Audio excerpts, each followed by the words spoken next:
Warning, the content of this podcast may be disturbing and graphic. It may contain explicit details, discussions of crime scenes, and descriptions that some may find disturbing. Listener discretion is advised.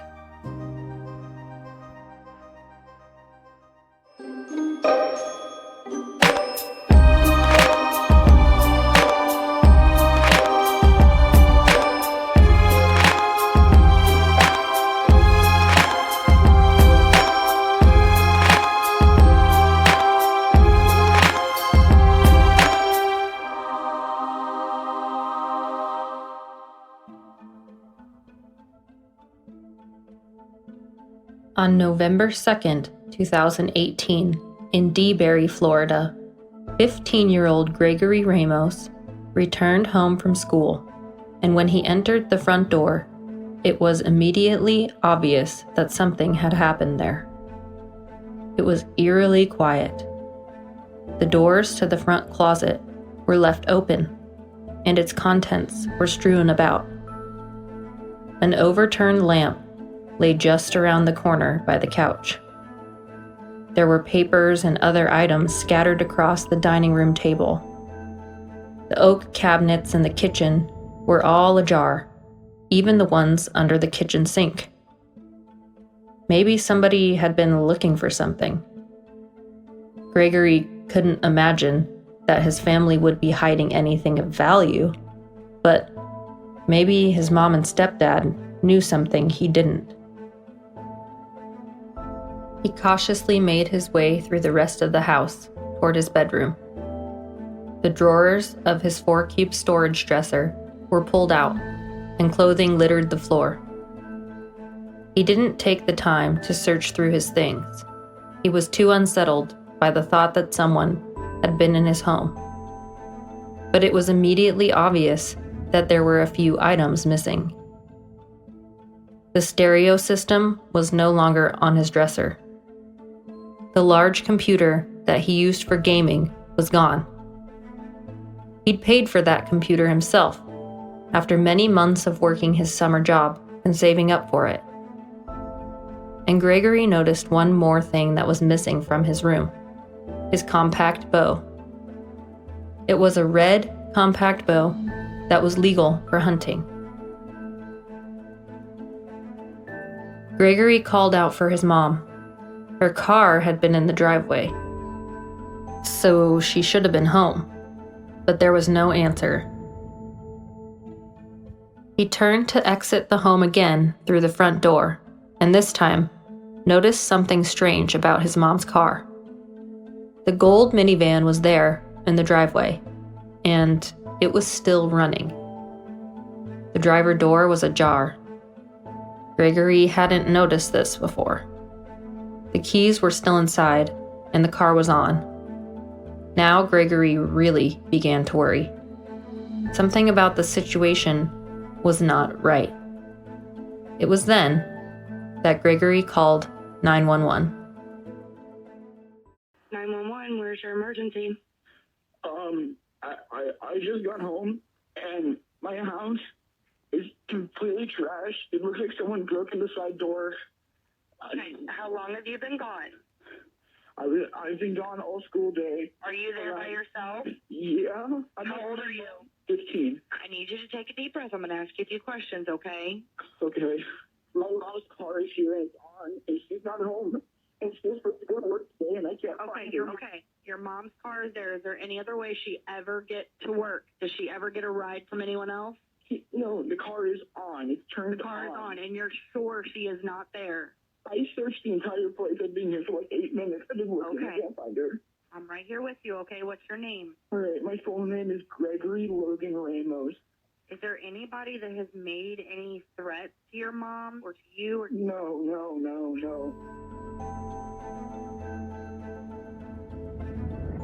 Gail Cleavenger was Gregory's 46-year-old mother, and was by all accounts a very sweet and smart woman. She'd divorced Gregory's father when he was under a year old, and by 2008, she had joined an online dating service. On her profile, she wrote, "I'm an architect, Catholic, and raising a happy child." She would eventually marry Daniel Cleavenger, and they settled in DeBerry, raising Gregory and his 2 step-siblings together in their Florida home. Now, she was missing. Her husband Daniel had been away on a business trip, and Gregory's step-siblings were at their mother's house, so he would have to face the terrifying situation alone. Or maybe he wouldn't. You see, Gregory had been a member of Police Explorers, a program for youth to work closely with police officers, learn the ins and outs of law enforcement, and serve their community. The Volusia County Police Explorers website describes the qualifications that are required to join. Members must be of a certain age group, they must have a 2.0 grade point average or higher, they must not have a criminal record, and they must have good moral character. As a member of this program, Gregory had a mentor, Ken Jones, and luckily, Ken would join Gregory at the police station, where he was already sitting down with Sergeant A.J. Pagliari to review with them what he had found when he returned home from school that day. As Detective Jones comforts Gregory, he notices something unusual about him. Beneath his right eye was a slight bruise. "What happened here?" he asked Gregory, pointing out the bruise. "I got into a fight with my friend," Gregory replies. "I didn't see that yesterday," Jones tells him. You see, Detective Jones had seen Gregory the evening prior, as Gregory worked parking detail at the Volusia County Fair, something he did as part of the Police Explorers. I didn't see that yesterday. I had makeup on. Right. It was a conversation with my friends. We got into a disagreement, but I solved the problem. I talked it out with him, and we made up, and he apologized for hitting me, and I accept these. What was his name? We hugged it out. My friend, Joe. Joe? Did the SRD know about the fight? The who? The SRD or resource guy? No, there was no fight. He just came up. He's like, Greg, and I was like, what? He kind of punched me. He's like, what the hell, dude? I didn't hit back or anything. It was just, right. And I was like, okay, well, calm down. Let's talk it out. We talked it out. And it was just, What's Joe's last name? I don't know. So he's your friend. To be honest with me, Craig, what's his last name? I don't know his last name. Who does know his name? I don't know.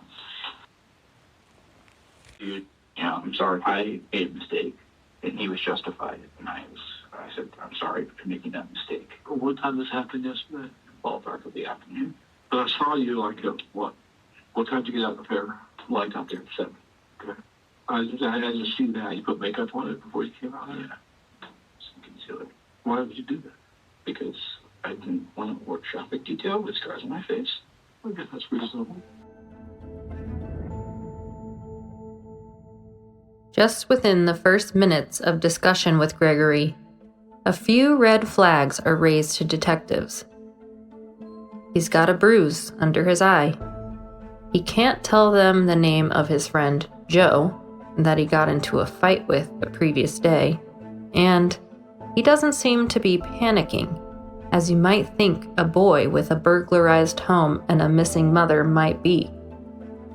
Detectives are certain that Gregory is hiding something, and so, after Detective Jones encourages Gregory to be honest and forthcoming, Sergeant Pagliari begins to interview him. In Florida, there is no law that states that a minor must have parental permission to be interrogated by police, so they are able to just dive right in. And Gregory tells them that they have his full cooperation. He just wants to find his mom. Pagliari begins by asking Gregory about his relationship with his mom. They had their ups and downs like any teen would, he told them, but they loved each other very much. Had he ever been in trouble with the law? No. But at school? Certainly. The month prior, he'd gotten an in-school and an out-of-school suspension. Gregory told detectives that he'd gotten a call from his friend who was feeling suicidal. Worried, he'd snuck out of his house to go see his friend. They'd sat down and smoked a few cigarettes together, and when Gregory left, he'd put the cigarettes in his backpack. He'd forgotten to take them out of his backpack before returning to school, and he just happened to get randomly searched that day. They'd found the cigarettes, and he received the suspension. Gregory and his mother had discussed consequences together and decided that he would pay for his actions by doing some community service for his church. After gathering a bit of background information, Sergeant Pagliari asks about the events that took place on the evening before the burglary so that he can begin to create a timeline. Who stayed at your house last night? Who was at my house last night? Yeah. Me and my mother. Okay. All right. Now, Detective Jones was talking to you, and I was, again, listening. You were at a fair or something yesterday? Yesterday, I was working parking detail for the Orange City Police Explorers. I was helping park cars at the Volusia County Fair. Do you know what time you came home last night? 8:47, maybe? Why so specific? That's just a time I remember, probably from looking at my phone. The thing with the truck detail ended early. It was supposed to go until 9, but I think it ended a bit early. And so I got home around just closer to 9. So, yeah. Mom was home? Yeah. Okay. And you guys, when you got home, conversation with Mom, ask how your day was, anything? Yeah. How'd that go? Good. Okay. We talked, we ate dinner. What'd you guys have for dinner? I don't remember. The night before the burglary was a typical night for the teen. He worked the fair with the police explorers, came home, and had a late dinner. Gregory tells the sergeant that he doesn't remember what he had for dinner, and, in response, Pagliari jokes with Gregory, telling him that when he finds his mom, he's going to tell her that Gregory thinks her cooking is not memorable. He asks Gregory, "How do you think she'd react?" "I wouldn't want her to go off on you." He then proceeds to ask Gregory about what usually happens when his mom does go off on him. He said she goes off on you for other stuff, so I don't want her to go off on you for that. Sure. Whatever. It's whatever. How do you deal with it when she goes off on you? I've gotten better at it. You got better at it? I used to get really angry and emotional, but I've kind of realized that's not worth it. That's the only way to deal with it. The worst thing to do would be what, put your hands on her? I would never do something like that. You would never put your hands on your mom? No. And I think I've made that point quite clear to her. We had an argument a couple months ago. It was like a long time ago. Mm-hmm. And she sat across the room because she didn't trust me. And I told her I could, yell and scream and yell all I want, do the exact same stuff you did to me, but I'd never lay my hands on you. Never. That's just not something I do. Gregory is adamant that, even when they do get into arguments, they are strictly verbal arguments, and he would never physically hurt his mom. After this, the sergeant continues to build a timeline for before the burglary. Gregory tells him it was just a typical morning. He slept past his alarm, so his mom had to wake him up just a little late. He also tells the sergeant that he typically sleeps in his clothes so that he doesn't have to take the time to get dressed in the morning before school. Okay, what happened this morning? I slept in. My alarm was not set.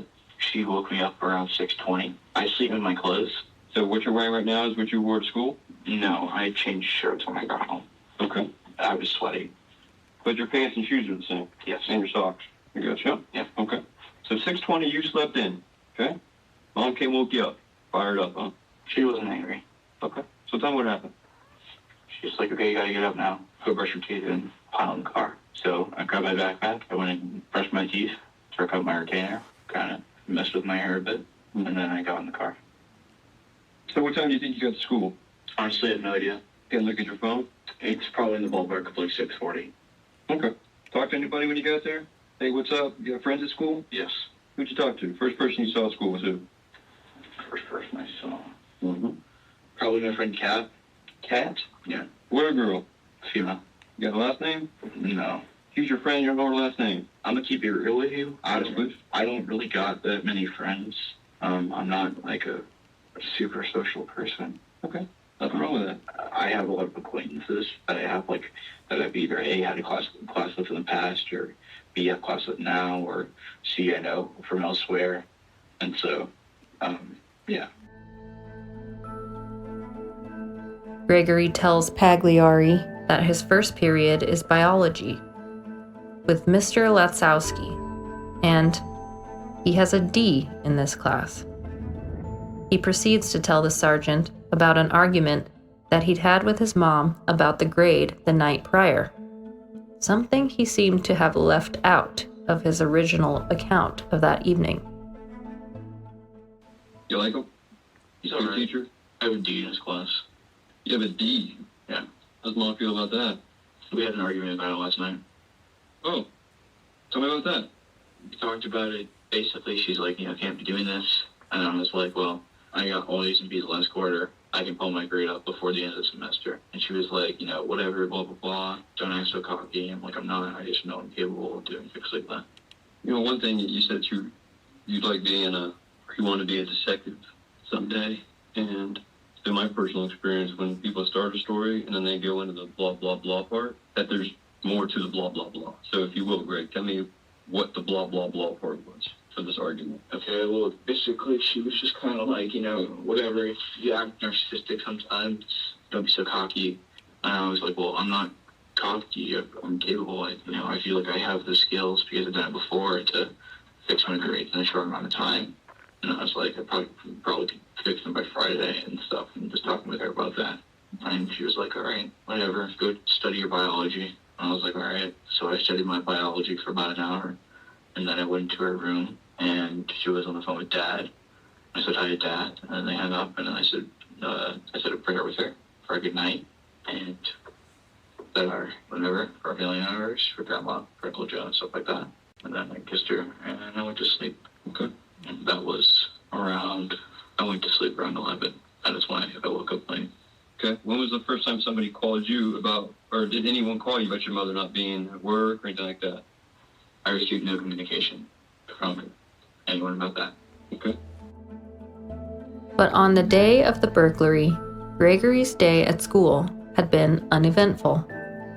When he arrived home from school, though, his home had been torn apart and his mother was nowhere to be found. He tells Pagliari it's odd that his mom's car was running in the driveway, and it was odd that the minivan was there at all, because Gail would typically be at work, and her car would normally be parked at the Sunrail station. She would drive her car to the Sunrail station, load her bike onto the public tram, and ride her bike the rest of the way to work. So it was odd for Gregory to have come home to the van in the driveway. He tells Pagliari that when he used the key to enter through the front door of his house, he noticed that there were things strewn about, and the front entrance of the home was a chaotic mess. Next, he went into his room and saw more of the same. Drawers pulled out, his things all over the floor, and a few key items that were missing. A stereo system that had 2 speakers and lit up LED blue, his gaming computer that was big and white with a glass sidewall that also lit up LED blue, and his hunting legal compact bow. Gregory says he continued through the home looking for his dog because he thought if the burglar had come into the home and could destroy things the way he had, then maybe he would have also killed the dog. But Gregory found his dog alive in the laundry room. He did notice one other thing. The door that led from the backyard into the laundry room was ever so slightly open, and the wooden frame had been busted through. He says that it must have taken some force to bust through that frame. Gregory draws a layout of the home for the sergeant. As he begins to speak about the master bedroom, he remembers that there was something odd about his mother's room. The queen-size bed was pulled away from the wall at a bizarre angle. He says that after he looked for his mom and didn't find her, that was when he called the cops. Sergeant Pagliari asked Gregory about changing his clothes when he got home. There's one thing I want to ask you about. You said you came home from school and you wore different clothes to school. So you went through the whole house, you did all this surveying and everything. At what point did you think it was pertinent to change your clothes? All right, let me tell you. So I was sweating my ass off, right? Mm-hmm. I was really hot, and I told my family, I think I told you this, but I got in the house and I felt sick. I couldn't find my mom. I was freaking out. I was not in a good place. And so I went to my bathroom and I threw up in the toilet. Mm-hmm. And I then proceeded to flush the throw up down. And then I took off my school shirt and then I changed it to a different shirt. I didn't know if there was any throw up on it or not, but I was feeling hot and sweaty and I needed to change the color. Where's the shirt at now? It's my hamper. Where's that? In my room. Okay. At this point, the sergeant brings up the bruising that Detective Ken Jones had noticed on Gregory's face. Gregory asks him what relevance this has to his missing mother. Now they're going to say, hey, listen, Greg's mother's missing. Greg has marks on his face. Is it possible that Greg got in some kind of altercation with his mother? Right? They're going to ask me that. Yeah. Okay, so now I need to explain when you got those marks on your face. All right. Good. When? Yesterday, Yesterday? What time? after school, Where at? student parking lot. Okay. Who did it? My friend Joe. What's his last name? It starts with an L. You have a class with him? No. Is there... He's older than me, but He's what? he's older than me. Older than you. Okay. Joe L. Older. White male, black male, Hispanic male. White. Okay. What grade do you think Joe L. is in? He's a junior. How long have you known him? Year and a half. Okay. Not gonna explain the situation to you because it probably looks like I got my ass beat. Well, go ahead, please. Tell me what happened. All right. So at homecoming, Joe's ex-girlfriend was attempting to grind on me. I don't know if you know what that is. Tell me what it is. It's like when you have well, I was hanging out with my friend, my other friends, right? And they're getting grinded on, right? But I don't have a girlfriend, and I'm kind of more focused on other things, and I don't have time for that. And so his ex-girlfriend, Joe's ex-girlfriend, comes to grind on me, and I'm like, I don't really want to do that. And she's like, well, come on, it'll be fun. And so she did it, and I kind of let her because I wanted to fit in, I guess. But Joe found out, so he came up to me, and then he slapped me and he punched me. And he goes, dude, what the hell? Why would you do that? And we talked to that, and I basically explained to him that I was at fault. I shouldn't have done that. I value you more than those other people. I value what we have, and I wouldn't want to end that.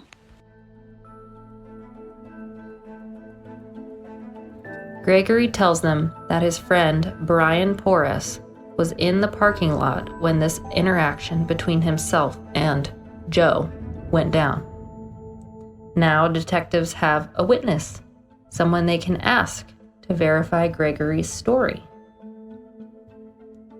While Gregory is being interviewed, other detectives are at University High School trying to get more information about Gregory's school day on November 2nd.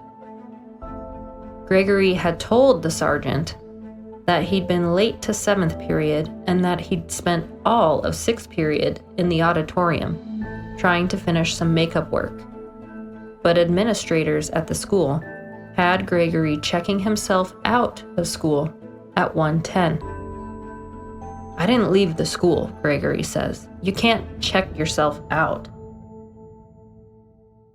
At this point, Sergeant Pagliano begins to put the pressure on Gregory because his story just isn't adding up. So why would the school say you checked yourself out at 1:10? Because I would show up absent for both of those classes. You can't check yourself out. Why'd you lie to me about the stupidest biology? Because I don't want you to have a bad opinion of me. Because I want you to understand I've done a lot of wrong things in my life. And I acknowledge that. I don't make the best decisions. But if something serious as this, or my mom is missing, I need you to, not have a bad opinion of me. My opinion of you, Greg, is whatever you tell me. My job is not here to make judgments, good, bad, or indifferent. My job is to get as much as I can from you to help find your mother. Now, when you lie to me, even if it's a little bit, yeah, you lose some credibility. And you can get all upset and cry about it. That's just the way that it goes. No, I get it. You hear what I'm saying? No, I hear what you're saying. And then I get these things about, well, who's the guy that drove you? I don't know. Brian something. Well, I didn't lie to you. I legitimately forgot his name the first time I was talking about him. These things that you tell me, Greg, especially when you're not in school. Can anybody verify where were you when you did your biology homework? In the auditorium. So I want to see you on camera in the auditorium doing your biology homework.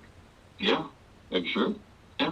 Okay, so if I don't see that and I call you a liar again, am I right to do that? Yeah. But that's what you will see, so I'm not really worried about it. Okay. All right.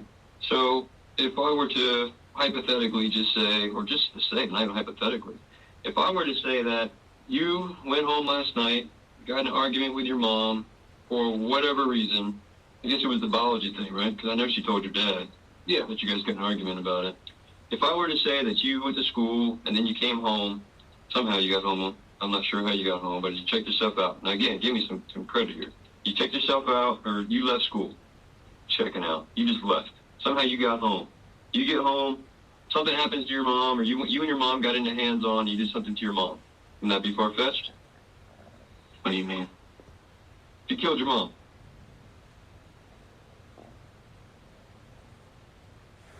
Why would you think I would do that? You tell me. You guys have ups and downs. You got marks on your face. You told me Joel is the one that punched you in the face, but before you didn't say shit about it. You didn't ask. I did ask. I said, who was there? I don't know. Oh, maybe my friend was there. Your credibility with me, Greg, sometimes is up and down. So again, when I ask you, would it be far-fetched if you came home today and killed your mother? Yeah. You did kill your mother? No. Would it be far-fetched? Yeah. What? Because I would never do something like that. But she sent you. I know she sent you. Have you ever been sexually assaulted? No. Have you? Yes. Okay. I have. I was sexually assaulted. I reported it to the police. They did nothing. Okay. So, the only person that was really there for me were my parents, and specifically my mom. My mom was the one who helped me through that dark time in my life. I felt, I attempted to more than once, more than 3 times. She never put me on vaxxed. She never called the cops. She never did any of that. She helped me through that time in my life where I was in a bad place, and she saved me from myself. I love my mom more than anything. And we have our ups and downs and we have our problems, but I love her. And I was explaining to Detective Jones earlier, I had gotten into an argument with my mom maybe a year ago, and she sat me across the room and she said, "I'm scared of you." And I said, "Why?" She's like, "What if you lay your hands on me?" And I said, "I would never do that, because I would never do that. That's not something I would do. That's not something I would ever do. I would never lay my hands on my mother. She's done too much for me, too much for her family, for me to lay hands on my mother. You're a detective, right? Yes. Okay. So, do you want to know what happened today? Yes. Do you want to, me and you want the same thing? Yes. So you want to find my mom? I wonder what happened to your mom. I want to know what happened to my mom as well. And I don't think she's dead, whatever. I try to think positively, but it's whatever. The point of the matter is, like I said before in our previous conversation, I've made some mistakes in my life, and I regret them. And now I'm going to voice my mistakes to you, so you can understand what happened. I don't know what happened to my mom. That's the first thing I want to get out. I don't know what happened to my mom. But I do know where I was. I know how everything gets fired. And I know that I lied to you a lot because I wanted to protect my own name. But I realize now that after you asked me whether I killed my mom or not, I realized that there's something more important than just me, and that's my family. And in order to help my family and get them the answer that they want, the answers they deserve, I need to be completely honest with you. And so, that's what I'm going to do. I think it's strange that when Gregory is accused of killing his mom, he doesn't immediately become angry or defensive. He just pauses and tries to paint himself as a kid who is good, even though he's made some mistakes in life. He still maintains that he doesn't know what happened to his mom, but he has lied to Pagliari. Gregory tells him to flip the page of his notepad, and he'll tell the story again, this time truthfully. He runs through the night before the burglary again, and his story is the same.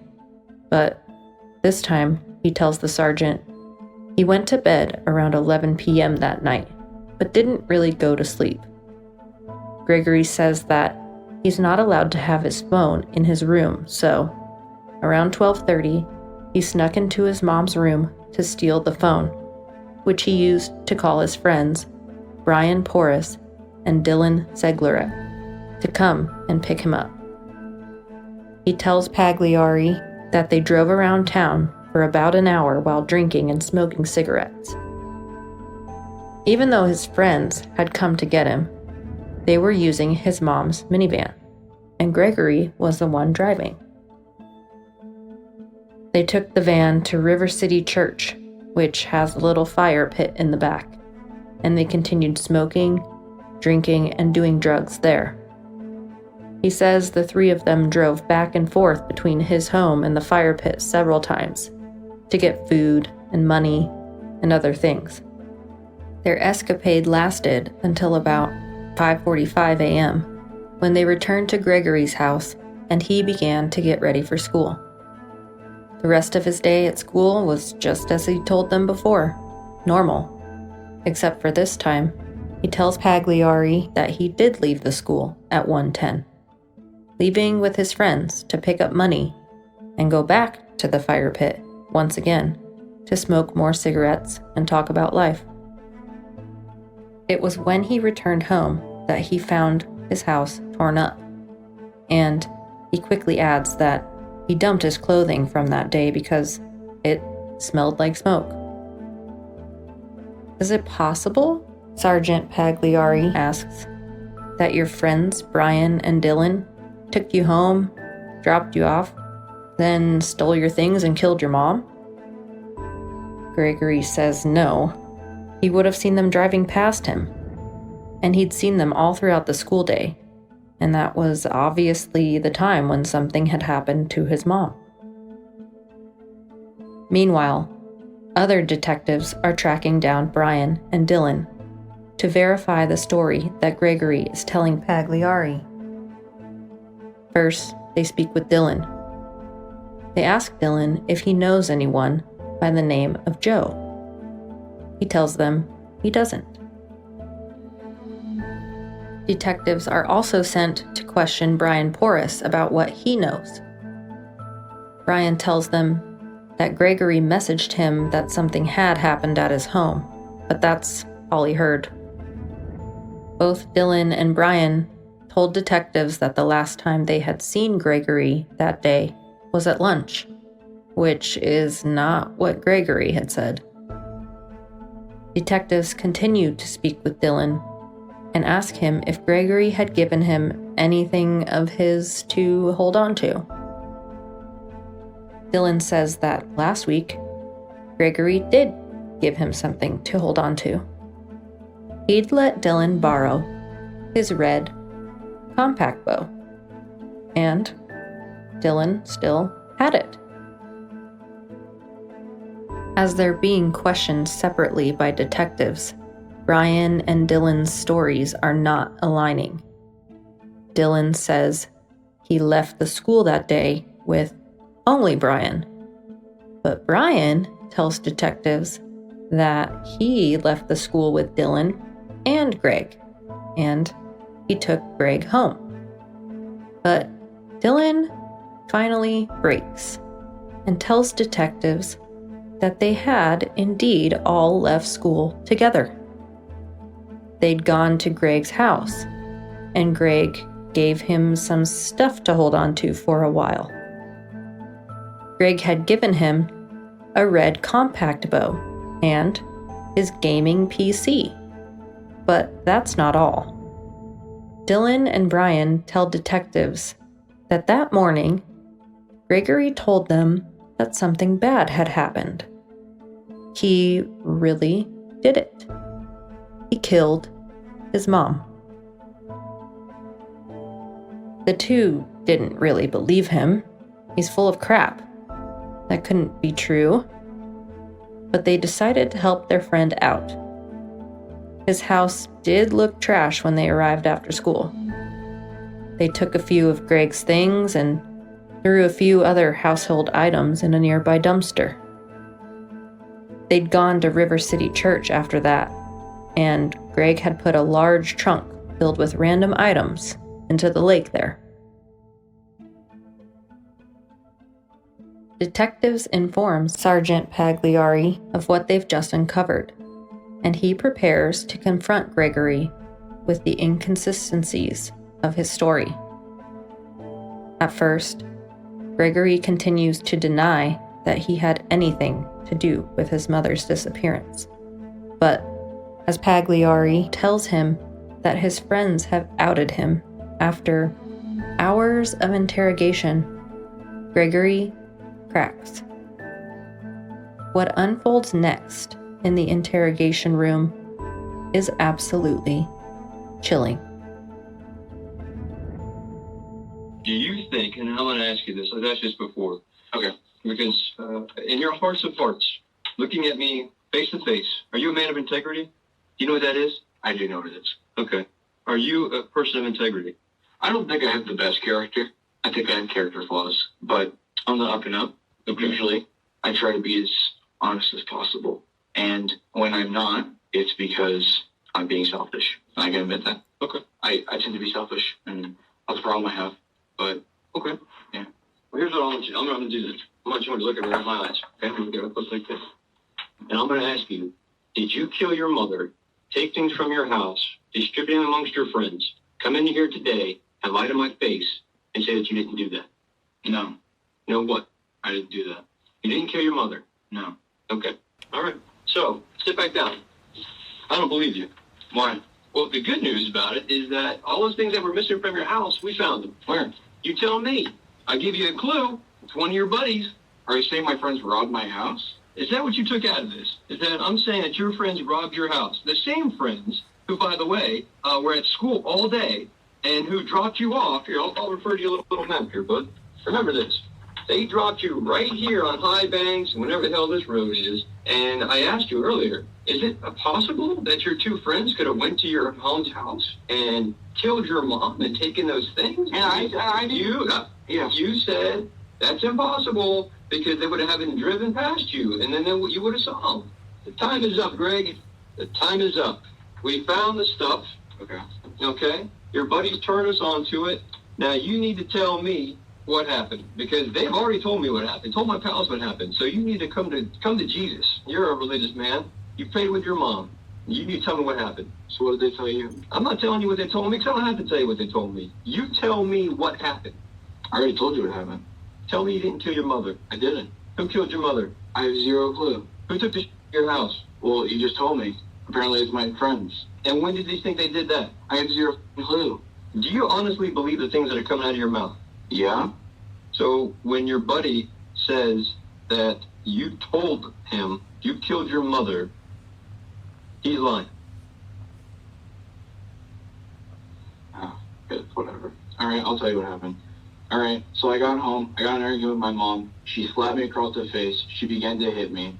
She started beating me. I didn't like it, so I strangled her to death. I put her in a wheelbarrow. I put her in my car. I took the car. I had a mental breakdown where I almost committed suicide 3 times. I drove around Daytona. I dropped the wheelbarrow in some random-ass location. And I drove back to the church. I began to dig a hole. I dig a hole right under the fire pit. I dug a pretty deep hole. Pretty deep. Deep enough to put a bit of value in. Alright? All this time, my mom's decomposing body, I dragged it from my car to the fire pit. In which case, I tried to cut the wedding ring off her finger because I wanted to pawn it, but I couldn't because I didn't have a knife strong enough to cut bones. Oh, well, whatever. Anyways, so I dug that hole, threw her body in there, filled it back in, made it look all nice and natural, dumped my clothes, and then I went home, and I caught a ride to school with my friends, and yeah. And yeah. What about the part that you staged a crime scene? Oh yeah, I forgot about that part. Oh, so in the middle of the night, I realized that, hey, my mom just up and disappears. That's not going to make any sense. So I decided to make it look like a box robbery. So I just went to my house and I just threw shit everywhere, which looked pretty convincing. Yeah. And yeah, again, not what I want to hear. Why did you drag your 2 buddies into this and give them the stolen Because I needed to get rid of it. I think you have to realize that with my mom beating up and hitting on me, it wasn't like me being like, I've waited ages for this, and then I kill her. No, this was extremely out of impulse, out of me getting beaten the shit out of me. So I just was like, done with it. So I grabbed her neck and I strangled her. So it was out of complete impulse, which doesn't make it any better. But the point of the matter is, I was shaken up, obviously. So your mother talked to your father on the phone. When did you strangle your mother? I don't know, 12:30. Where was she at when you did it? What? Where was she? In the room. Which room? Her room. Sleeping? No, she woke up. She woke up after you had your hands around her throat? No, she woke up when I entered her room. And what happened then? She said, what are you doing? What did you say? And I said, listen, you have to understand that I was not. The stuff that is on my face right now was a lot worse, and I wasn't feeling good, and I said, why did you have to hit me? I said, you said that you wouldn't do that again, but you did it anyways. Why did you have to do that? And she's like, well, whatever, blah, blah, blah. You stop. Yeah. Whatever, blah, blah, blah, bullshit. We covered that. Yeah. I don't want to hear it. What'd she say? She was like, well, you're being a dick. And is that really important? Let it out. Now, oh yeah, it's important. I want you to tell me. No. Does that really warrant? Not important. Does that really warrant? I wasn't being a dick. I already explained to you the conversation that I had with her. Alright? It's still about my bio grade. It's still about all that shit, right? Mm-hmm. And it's the same conversation I had with her. But it's the same conversation. It's just, like I said, it escalated into screaming and yelling, and then she started hitting me. And I did not hit back. I did not punch her back. Because like I said, I wouldn't do that. I realized that if I let her keep on beating me around and basically letting her just do whatever she wanted, that eventually it was either going to be me or her. And so I made a decision. Put your hands around her neck? She facing you when you did it? Yeah. You extend your arms and put your hands around her throat? Yes. And squeeze? Yeah. What did she do? I mean, what can you do in that situation? You tell me what she was doing. Well, I forced her onto the ground and I was strangling her. And she was trying, she was clawing my arm. She was whatever. I mean, you can probably see on my hand where in this crease here, I was putting so much stress on it because I was over it. I realized that it was either her getting so angry with me one day that she just takes out a kitchen knife and stabs me, or it was me getting so angry with her that I strangled her to death. And so I took the latter because I didn't want her to kill me. I didn't think that was fitting. That wouldn't have worked out. So I just took action instead. So you forced her to the floor and you choked the life out of her. How'd that make you feel? I felt nothing. How long did it take? 30 minutes. You choked your mother on the floor to death for 30 minutes. Yeah. How'd you know she was dead? Okay, well, actually, let me rephrase this. I choked her to death, and I thought she was dead, and I went to go get the wheelbarrow, and then she was moving, so I had to get back on top of her and finish the job. And then once she wasn't resisting when I was dragging her dead body across the floor, I knew she was dead. Well, listen, dead bodies are heavy. They're a pain in the ass to carry. I was like, all right, well, this is easy. Simple fireman's carry, right? I'm just going to pick her up, whatever, bring her to the car, throw her in there. Nah, this is heavy. So I got the wheelbarrow, and I dragged her out to the stairs, and then I positioned the wheelbarrow in the way so I could basically muscle her body into the wheelbarrow just perfect enough to where I could get her into the car, actually into the wheelbarrow without having to, break my bag. Okay. So you take her to the car. Where do you put her in the minivan? I just shoved her in there. In the very back? Yeah. Open up the trunk, I put 2 belts around her legs, and then I dragged her into the car. 2 belts around her legs and dragged her into the car? Yeah, I tied 2 belts, like a belt around her ankle and a belt around her ankle, and then I tied them together, and I used it as a crutch. So you were in the van and just dragged her, from the inside the van and dragged her from the wheelbarrow into the back of the van? Yeah, it was a bit to do, but yeah, I did it. Okay. So you pull her into the back of the car, and then where do you go? Well, I threw a wheelbarrow in there, and I got the shovel, and I was like, okay, let's do this. Whatever, it's easy. Then I had a mental breakdown. I was like, holy shit, blah, blah, whatever. Nope. Blah, blah, whatever. What's that mean? Fill it in. Whatever, holy shit, what am I doing? Or whatever, destroying my future, blah, blah, blah, whatever. Basically I was basically reasoning with myself, do I deserve to live? And I realized that I did the thing I did out of self-defense. I mean, sure, she wasn't hitting me in the moment, but it would have eventually just gotten worse and worse and worse. It's always gotten worse and worse and worse over the years. But it was just a matter of time.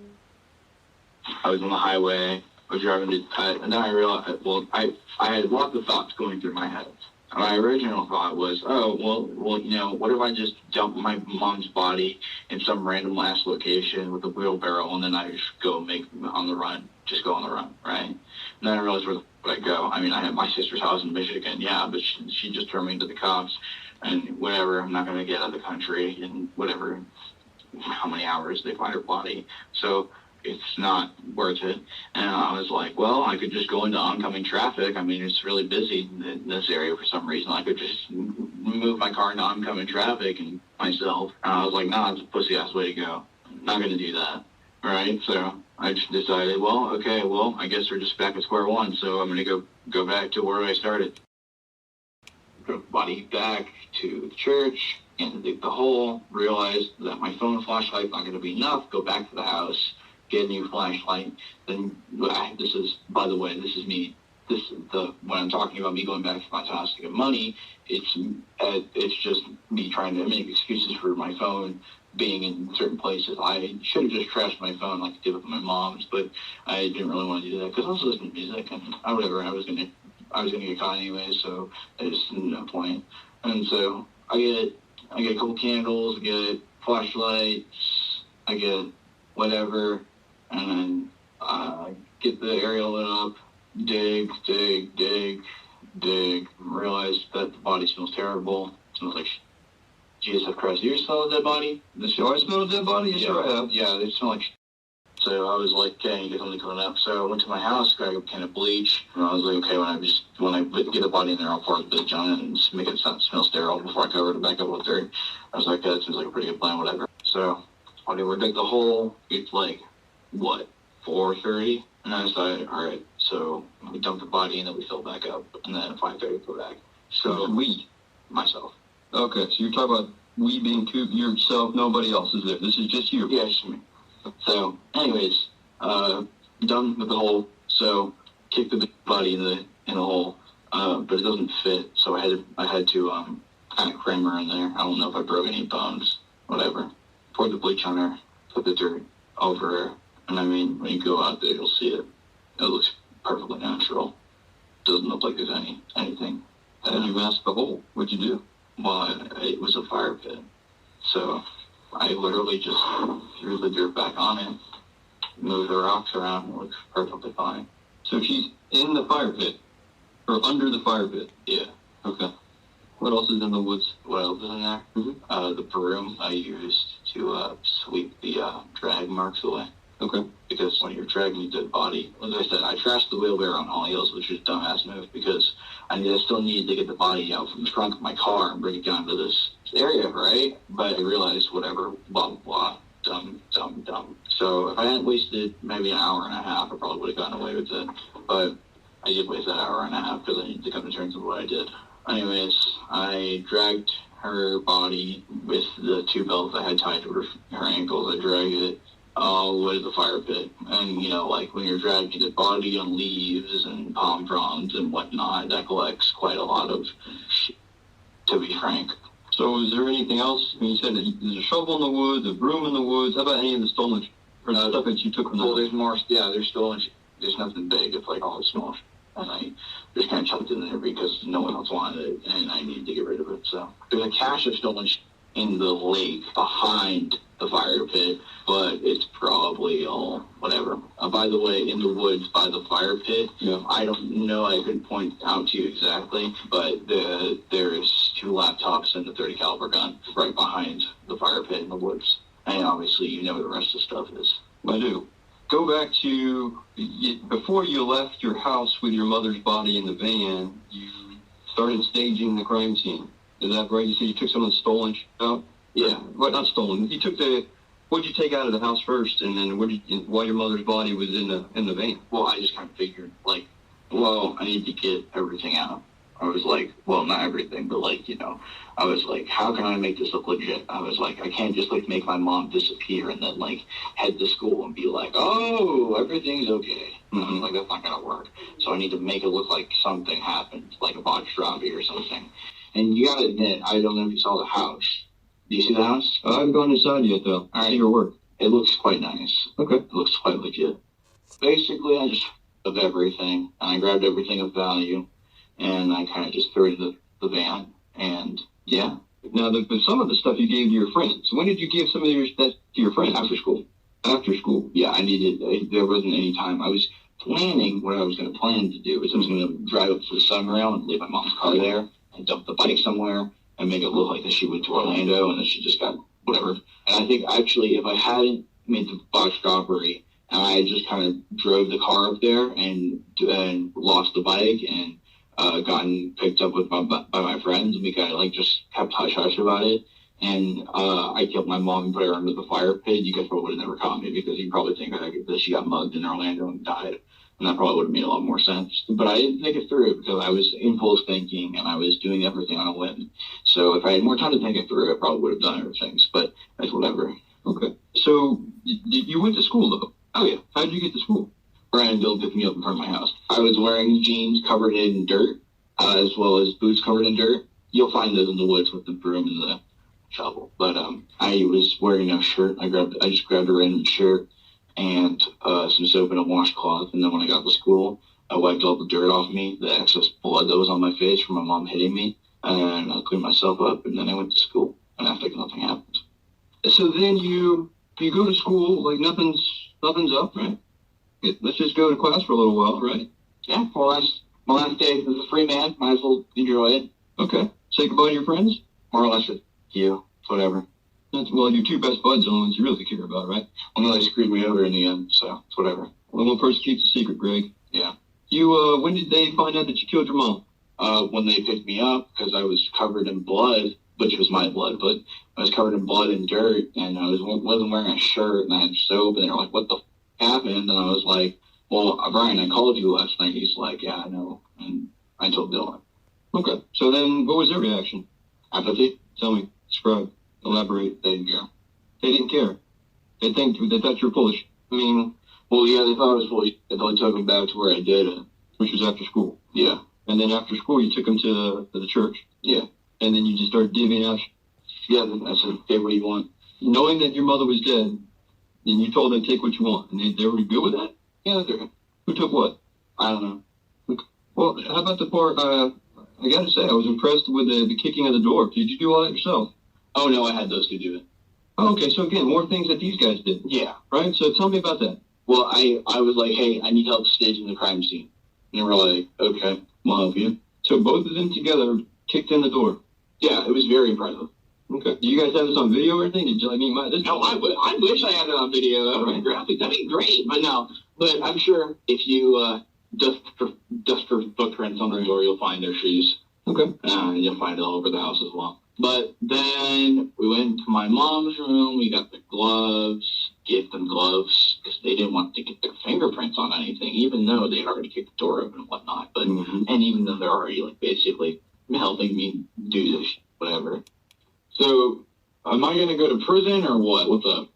Well, what's going to happen is I have to obviously let someone from the state attorney's office know about today's events, and then we'll go from there. So there's no end game as far as what's going to end up happening to you. And your question is, like, what, prison and all that jazz? I don't know. But you will be arrested. Like, yeah, obviously. But, like, since I'm a minor, can I even go to prison? Is it like a thing? That I don't know. Again, I'm just the person who gets the facts and presents them. Is that a thing? Again, Yeah. All we're going to do, Detective Jones and I are just here to get the facts of the case. We present our findings to the legal part of things, which that's not me. So since I'm in the police station already, ready to do handcuffs and all that jazz? You probably will be handcuffed at some point. Yeah. Dope, bro. And then I did Act of the Century. She's giving a Grammy for that 9/11 or 911 call. Yeah. You should give it a listen. It's quite nice. After unraveling the gruesome details of Gail Cleavenger's murder at the hands of her own son, Sergeant Pagliari asks Gregory to take them to where he's buried her body, at the fire pit at River City Church. They'd like to do a video reenactment of what had happened. I'd be down, Greg tells them. They ask him how he put his mother's body into the hole, and he says that, originally, he was going to put her in feet first, but he realized that was a bad idea. So he decided to put her in head first, and he kind of folded her arms and legs in around her. Whenever you dig her up, he said, you'll find her feet first, which should make it easier for you to pull her out. Gregory continues to describe the strangling of his mother. You're a math guy. What Well, do you think? I mean, you guys got rid of the fire pit, but it was the circumference of the fire pit. That's what the whole thing was, just the circumference of the fire pit? Yeah, and then it kind of combed down. Did you get tired? Well, yeah, that, and I was on a time limit. Okay, all right. So Detective Escobar, just so you're aware, Greg strangled her to death. 2 hands on her neck. Go with it. Originally started with one, but then I thought two's better than one. Okay, all right. And that was 2 on both times? You choked your... Well, she was like up against the wall, and if I was at my house, I'd show you, but Okay. It was interesting. So, No, I just want to know. Okay, yeah, again, it's both. So against the wall, standing up, and then on the floor? Well, I had her up against the wall on the floor. Against the wall on the floor. If you Yeah, can- that makes sense? It does. It doesn't make sense. It's hard to make sense. Was her head up against the wall and her body was on the floor? Yeah, Like you had her like pinned in the I corner? had her in a like a corner. bench I had her in a corner. Yeah. of the wall on the floor? Yeah. There you go. It was Her like, bedroom, right? Master bedroom? yeah, you can see when you go in there, the bed's tilted. We started on the bed. We struggled off the bed onto the left side where I proceeded to kill her. Okay. In December of 2020, Gregory Logan Ramos pleaded guilty to first-degree murder, abuse of a corpse, and tampering with evidence. he was sentenced to 45 years in prison, with a chance for his case to be reviewed after 25 years. Because he was only 15 years old at the time of the crime, he couldn't be sentenced to life without parole. For their parts in helping to cover up the crime, Dylan and Brian would be charged with accessory after the fact. Brian's family obtained an attorney and would pay his $100,000 bail. He would finish high school and start college before his court date, all while being monitored by GPS. He was sentenced to 364 days in jail, followed by 14 years probation. Dylan would be represented by a public defendant, and his $200,000 bail would not be made. He was sentenced to 828 days in jail, followed by 10 years of probation.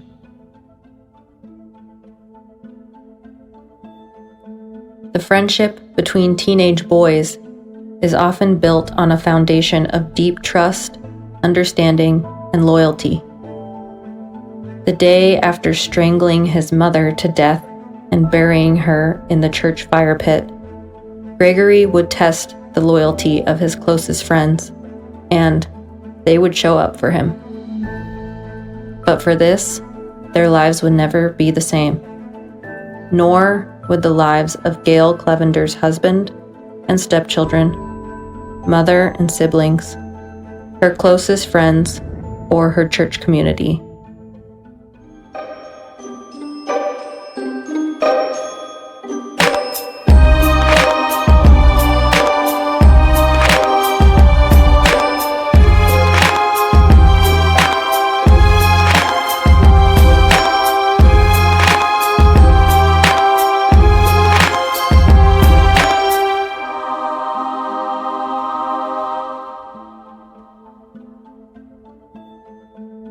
If you found this story to be as disturbing and interesting as I did, you'll want to check out the YouTube video from Explore With Us. In this video, a licensed professional counselor, licensed attorney, and former detective pick apart Gregory's entire interrogation, describing how his verbal and nonverbal communication gave him away to detectives right away. The video will be linked in the show notes.